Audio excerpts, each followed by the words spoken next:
Eu sou Magda Rosi Brodbeck, sou arquiteta, escolhi Três Coroas para morar, para trabalhar. Essa cidade mora no meu coração, assim como no coração de tanta gente.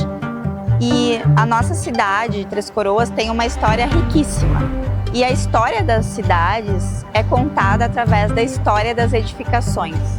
Por isso, hoje aqui, nós escolhemos 6 construções históricas para apresentar e contar um pouquinho dessa história para vocês.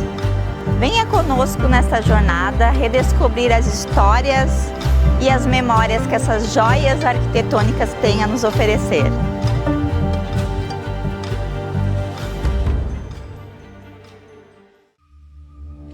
Como projetar um palco, como fazer o tratamento acústico, como calcular o espaço necessário para as coxias, para as bambolinas. Estamos aqui para falar sobre um projeto que já tem quase 35 anos e a gente fez no início da nossa carreira. Nós somos aqui a arquiteta Lísia Bess e eu sou engenheiro civil Álvaro Bess. E fomos, na época, escolhidos para fazer o projeto do Centro Municipal de Cultura de Três Coroas. Foi um projeto estudado, sem termos CAD, né? Foi feito todo na prancheta, literalmente assim, tudo, né? Na prancheta toda. É um projeto que até hoje nós temos orgulho dele, de como ele foi feito. E foi o início da nossa carreira. Naquela época, eu estava formado há questão de 7 anos, 8 anos, a Lísia 2 ou 3 anos formada. Então é um projeto significativo para nós. Realmente ele é assim um marco na nossa vida, né, profissional, na nossa vida pessoal, porque a gente sente uma energia muito boa, algo diferente quando a gente vai lá. A gente sente que ele cumpre o papel dele muito bem. As pessoas se sentem bem lá. Ele tem tratamentos, implantação de cadeiras, da parte da acústica, das alturas, da parte do palco, tudo foi pensado, foi trabalhado, foi feito um trabalho em campo de pesquisa em loco do que tinha na região na época, né? Durante a obra também se pesquisou muito, se trabalhou muito em aspectos como revestimentos, né? Revestimentos externos, revestimento interno. O revestimento de madeira que foi feito existe até hoje e nunca precisou ser pintado ou repintado. Ele foi um material muito bom, um material laminado de madeira natural, está em perfeitas condições. E esse também foi um desafio, uma sala desse tamanho, vocês imaginam, tem uma laje de concreto aqui que é do tamanho desta sala. E não tem nenhum apoio, logicamente, não teria sentido ter pilares no meio da sala. Então na época em que a gente não tinha concreto usinado, em que era um desafio isso aí. Foi desafiador para nós, mas eu até penso assim que quando a gente é jovem a gente tem mais coragem. Vamos fazer, tá aí, vamos lá, que legal, né? Vamos fazer e aquilo flui, né? Dá um jeito de fluir. E a gente tem muito orgulho desse trabalho, que é um legado para a cidade, né? A nossa parte, uma grande parte nossa tá lá, né?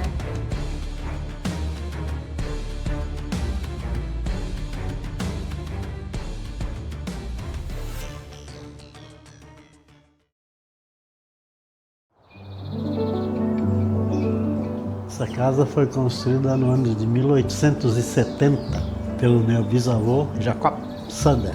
Depois foi sempre transferido para o meu avô, para minha mãe, daí para nós. Sempre ficou dentro da família, a casa nunca saiu da família. Foi o familiar que construiu e está até hoje. Na época era o top de linha, madeira e pedra grés montado com barro, cimento, não tinha cimento, era feito tudo com barro e cal, né, para a parede ficar mais lisinha. E a madeira era só aquela madeira, a madeira de lei mesmo, que basta dizer que ela está durando até agora, não tinha nada de guincho, não tinha nada, era tudo à base da carreta e da muque. Essa porta aberta, sentado na escada, tomando chimarrão, trovando um pouco. tem tantos lugares, né? Ia ficar lá com o sótão. Porque é uma coisa diferente, né? Assim, que eu quando era solteira, eu não morei numa casa que tinha isso aqui. Não me lembro de criança, assim, que eu também fui.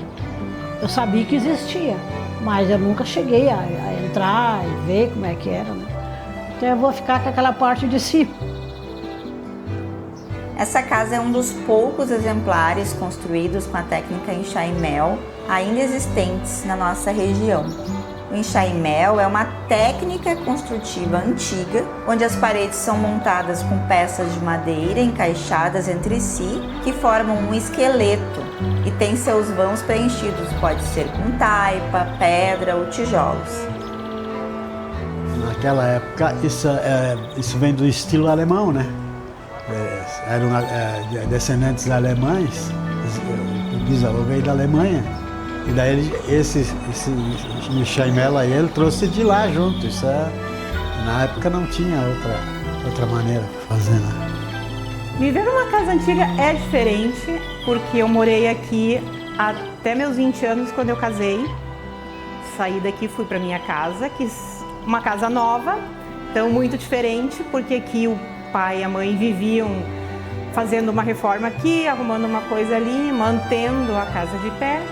Coisas que numa casa nova não acontece, né? Tu te muda, tá tranquilo. Mas aqui eu lembro que a gente voltava da escola, tinha um pedreiro, né? Então eu chegava, nós tinha que dar um jeito de limpar, porque no outro dia o pedreiro vinha de novo. Então sempre foi a nossa rotina de estar em casa. Foi ótimo morar aqui, mas era aquela coisa. A mãe vivia sempre, porque você tem que arrumar isso, porque tem que fazer aquilo, porque aquele outro não. Como é que o pessoal colocou essas pedras ali sem guindaste, sem nada? Veio pedreira não tem por aí. Então tinha que vir numa carreta, em primeiro lugar, tinha que cortar ela, daí trazer, botar na carreta, daí chegar aqui. Só que hoje quando bota uma laje, eles tiram, botam e tiram, até que ela fica firme. Essa aqui eles tinham que largar e deixar, pela largura. Para mim tudo é a casa. Mas basta dizer que quando nós casamos, em 1970, já fazia 100 anos essa casa. Daí nós ficamos conservando, nós ficamos morando 54 anos aqui. As gurias tudo nasceram aqui, se criaram aqui. Então, lugar que tu vai tem uma peculiaridade.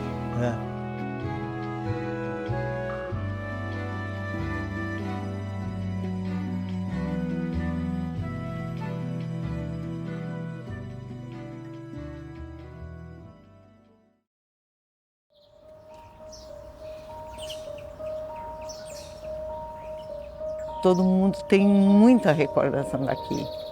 Todo o nosso crescimento foi aqui. As nossas férias, que sempre são as coisas mais maravilhosas, né? Com a avó fazendo comidinha, com as tias, curtindo a farmácia que a gente ajudava também, era bem interessante. É a Daíde Robinson. Eu sou a segunda mais nova da nossa família. Esse aqui é daqui, ó. Que lindo esse quadro. Isso aqui tudo eu fiz. A ponte. Essa é a ponte aqui, coberta. Isso, fica aqui, daí tu vai conversando. Que lindo. Não tá bonito? Muito. Eu pinto bastante. Aqui o pessoal é muito simpático. Isso todo mundo. Não é verdade? É verdade. Todo mundo. As sobrinhas. Eu já fiz 100 anos. Pois é. 100 anos, né? Essa semana. Já é um orgulho, né?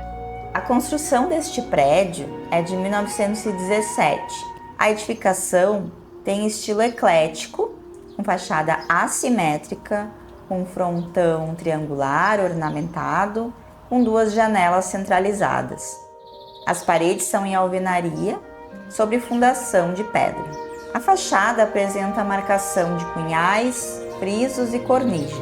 A platibanda é fechada, ornamentada com relevos de figuras geométricas, com pináculos no coroamento.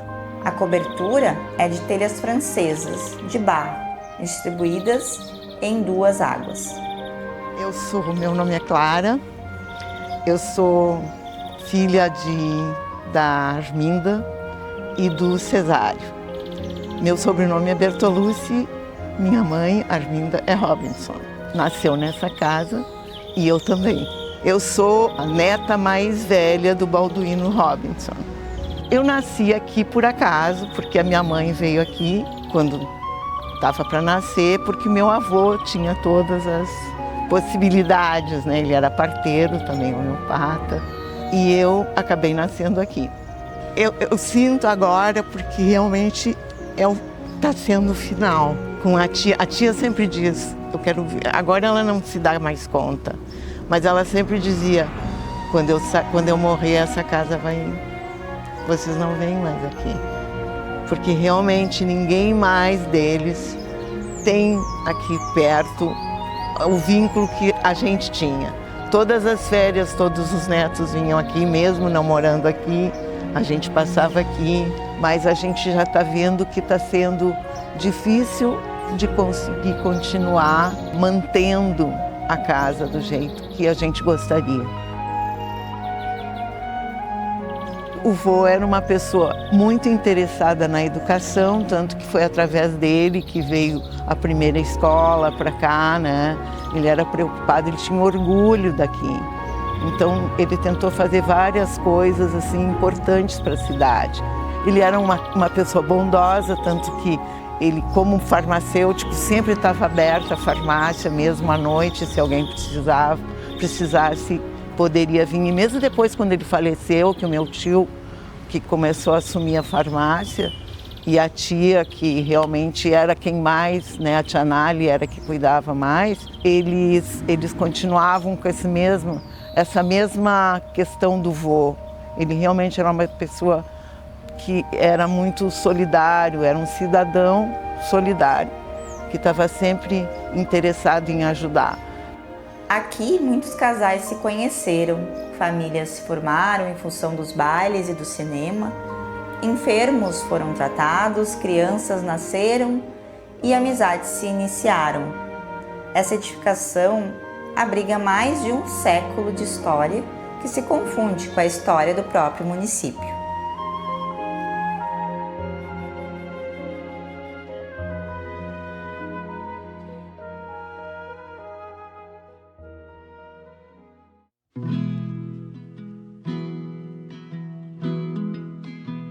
Ninguém vai me meter a mão nesse prédio. Esse prédio vai ser de Três Coroas. Valor monetário nunca pensei, mas eu sempre pensei em preservar, que é uma relíquia na cidade. É uma coisa vistosa, é uma coisa que foi feita em 1923 e hoje aí está. Seu primeiro uso foi misto, com comércio e residência. Durante alguns anos, ela sediou também uma agência dos Correios. O imóvel foi tombado a nível municipal no ano de 2011.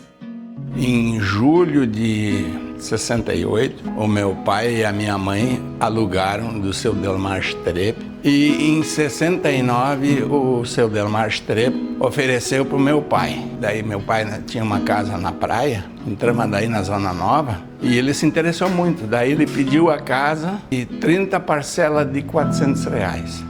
400 mil era dinheiro na época, né? Dinheiro velho ainda, né? Então meu pai disse, não, é nosso. E aí foi. Aí nós ficamos trabalhando até 75 um armazém, um supermercado.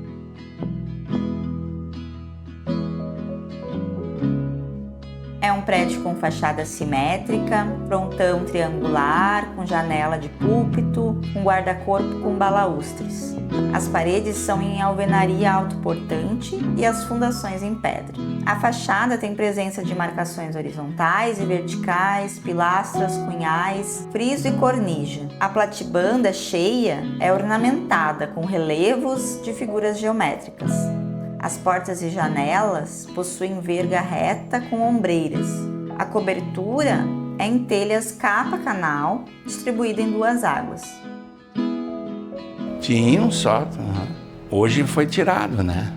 2 quartos no fundo, tinha uma área vasta onde era botado coisas, estoque, mercadoria, e na frente, bem na frente, um quarto muito legal. onde tem ainda hoje, a gente vê uma janela, uma sacadinha ali. Ali era um quarto, muito lindo.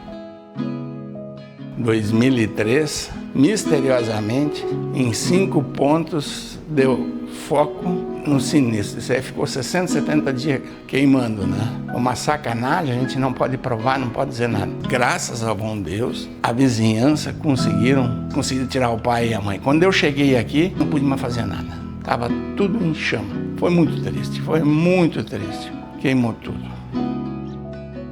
Ali já passou o Delmar Strepe, né? Passou o seu Alíbio, o Silmar e a dona Nilda Có, que foram pessoas bravas. Meu pai, quando ele tinha 12 anos, saiu de casa sem chinelo, com uma bermudinha e uma camisinha, só o que ele tinha.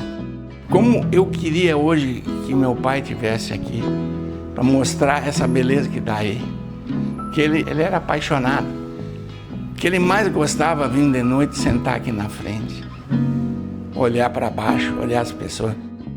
Mas a gente sente saudade, muita falta, né? Mas é a nossa vida, né? Um dia temos que partir dessa vida aqui e para uma vida melhor.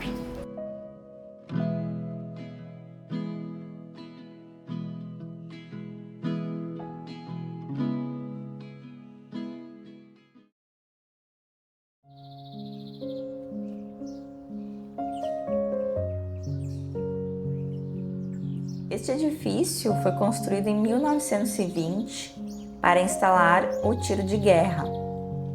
Atualmente, ele abriga a Secretaria de Educação e Desporto do município de Três Coroas. Os tiros de guerra eram espaços criados no interior do estado para que os jovens prestassem o serviço militar obrigatório. Essa foi a forma encontrada para iniciar esse processo no interior dos estados, aproximando o serviço militar dos moradores. O prédio é em estilo eclético, tem a fachada simétrica, com a porta principal coberta com uma varanda e frontão com uma janela bem centralizada. As paredes são em alvenaria, as janelas têm verga reta, ornamentada e ombreiras.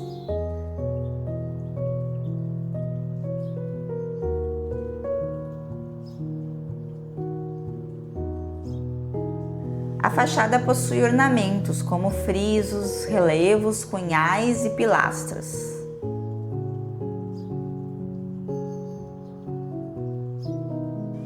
O telhado é em 2 águas e possui um sótão. Este foi um local de grande importância na sociedade, pois tinha como intuito o ensino do civismo e do patriotismo, e também o manejo de armas. Ele era como uma sociedade, pois todos que participavam, eles precisavam se tornar sócios, pagavam uma anuidade que trazia os militares para fazer as formações aqui. Esse gasto era bem mais acessível na época do que passar todo esse período de serviço longe da família, sem poder ajudar na lavoura. O tiro de guerra esteve presente em Três Coroas de 1920 até 1938. A partir de 1938, o prédio foi destinado à administração do distrito e ele sediava junto à subdelegacia. Os subprefeitos exerciam também a função de subdelegados.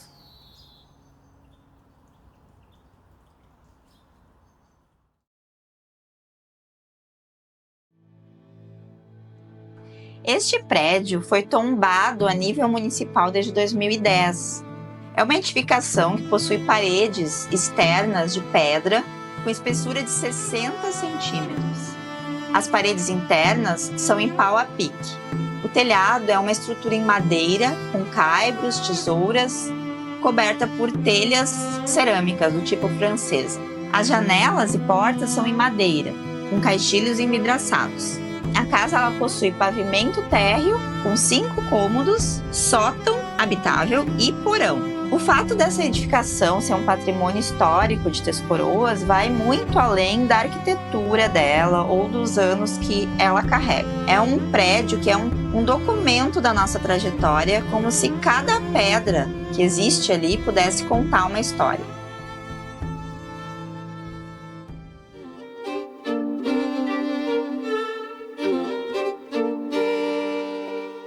Um povo sem história é como um homem sem memória. Meu nome é Clarice Elisa Moeller, professora aposentada, que sempre gostei muito de história. Uma das coisas que admiro muito foi o trabalho feito pelo seu Armindo Laufer, de colecionar artigos, objetos, lembranças de nossos antepassados.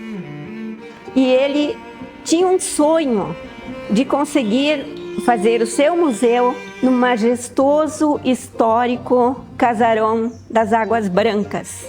Tentou conseguir e conseguiu alugar este prédio aqui. Trouxe suas relíquias até aqui em 1970. Em 74 foi criado então o Museu Público Municipal de Três Coroas. O museu ficou bem organizado com seus objetos, peças bem cuidadas, mas em 1977 ele faleceu. E um tempo depois o museu fechou. Em 83 foi feita uma campanha entre a prefeitura e campanha do Lions Club para aquisição desse prédio. E assim, então, passou a ser um prédio da prefeitura. Em 1985 foi inaugurado com toda a pompa, com o nome de Museu Armindo Laufer. Houve muita visitação, exposições, mas fechou um tempo. Em 2022 foi iniciado uma tentativa de reforma do prédio. Em 2023, através de verba do Estado e Prefeitura, foi possível a reforma do prédio. E reinaugurado, então, em 15 de março deste ano, 2024. É muito importante um museu, porque ele lembra da memória de nossos antepassados, do trabalho difícil que foi realizado por eles para a colonização, para o progresso de uma cidade. E assim podemos nós nos orgulhar e sempre falar para os nossos alunos, para a nossa comunidade, da importância da valorização de nossos antepassados. E assim, como diz, um povo sem história é como um homem sem memória.